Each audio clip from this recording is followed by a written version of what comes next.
पाली शहर के निजी रेस्टोरेंट में आयोजित एक प्रेस कॉन्फ्रेंस में लालजी राइका ने जानकारी दी कि आगामी 1 सितंबर को पाली में पशुपालक अधिकार सम्मेलन का आयोजन किया जाएगा। इस सम्मेलन में पशुपालकों के हितों और अधिकारों पर चर्चा होगी और एक विशाल जनसभा का आयोजन भी होगा।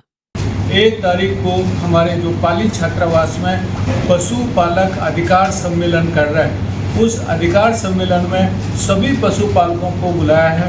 उस पशुपालकों की मीटिंग में हम लोग पशुपालकों की मांगों का एक सूचीकरण करेंगे, लिस्टिंग करेंगे कि उनकी क्या क्या तकलीफें हैं और क्या क्या सरकार से मांग होनी चाहिए, नंबर 1।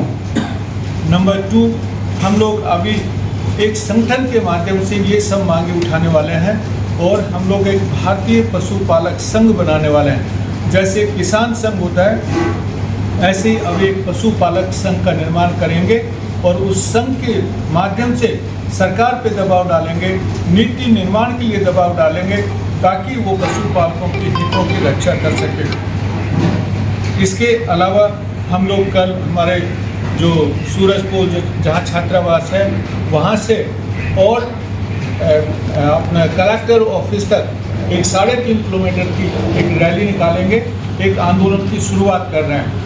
तो ये आंदोलन पशुपालक अधिकार आंदोलन की कल से 1 तारीख से हम लोग शुरुआत करेंगे। 1 तारीख से पाली से शुरुआत करके अलग अलग डिस्ट्रिक्ट और अलग अलग तहसील में हम लोग जाएंगे और वहाँ पे भी पशुपालकों को जागृत करने के साथ साथ हम लोग आंदोलन के रूप में वहाँ के जितने भी अधिकारी हैं उनको हम लोग ज्ञापन देंगे, अपनी मांगों का सूचीकरण का ज्ञापन देंगे। इसके साथ ही जो हम लोग 1 तारीख को ज्ञापन देने वाले हैं वो सीएम के नाम से सरकार के लिए देने वाले हैं और सरकार को ये रिक्वेस्ट कर रहे हैं कि 2 या 3 महीने में हमारी मांगों को पूरा कर दे।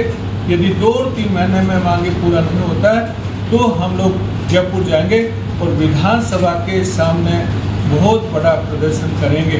जिस प्रकार से किसान की भागीदारी होती है, किसान को हम अन्नदाता कहते हैं, उतना का उतना करेंगे कि पशुपालक का भी बहुत बड़ा इस देश के विकास में, प्रदेश के विकास में रोल होता है। लेकिन 71 साल देश को आज़ाद हुए, लेकिन आज भी पशुपालक गुलामी की बेड़ियों से जकड़ा हुआ है। सारे जो पशुपालक राजस्थान विशेषकर, क्योंकि पशुपालक कोई जात नहीं है, पशुपालक एक समाज है और 37 कौम के वर्ग के लोग उसमें रहते हैं। और यहाँ से राजस्थान से मध्य प्रदेश की तरफ जाते हैं तो सारे अतिक्रमणियों ने उनके मुख्य जो मारक थे वो सारे रोक लिए गए। पशुपालक मजबूरन सड़कों पर जाता है, एक्सीडेंट होते हैं, पशुधन मारा जाता है, पशुपालक मारे जाते हैं, जिसका न तो मुआवजा मिलता है न कोई इनकी सुरक्षा और उनकी कोई सारी चीजों की व्यवस्था सरकार कर पाई है। इसलिए मजबूरन हमें 1 सितंबर को इस पाली संभाग मुख्यालय पर हम लोग इस आंदोलन का, इस नए युग की शुरुआत कर रहे हैं जो आने वाले समय में उसको प्रदेश स्तर तक हम लोग लेकर जाएंगे।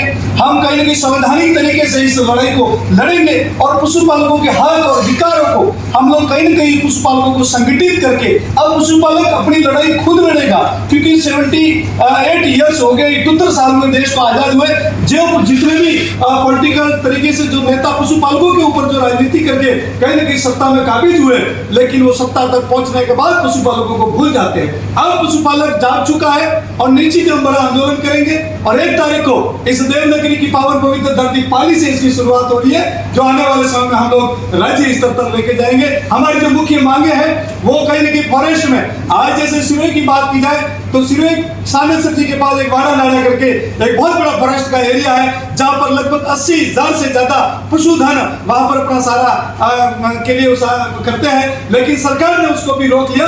आज पशुपालक बड़ी एक पीड़ा से गुजर रहा है। तो तमाम सारे प्रदेश स्तरीय की मांगों को लेकर सम्मानीय लाल सिंह जी के नेतृत्व में हम लड़ाई लड़ेंगे। ये पूरा जो संगठन है वो गैर राजनीतिक संगठन है। हमारी एक ही हमारा लक्ष्य है कि पशुपालकों को अपना हक और अधिकार न्याय मिले और हम सरकार से ये लड़ाई अंतिम सांस तक लड़ेंगे।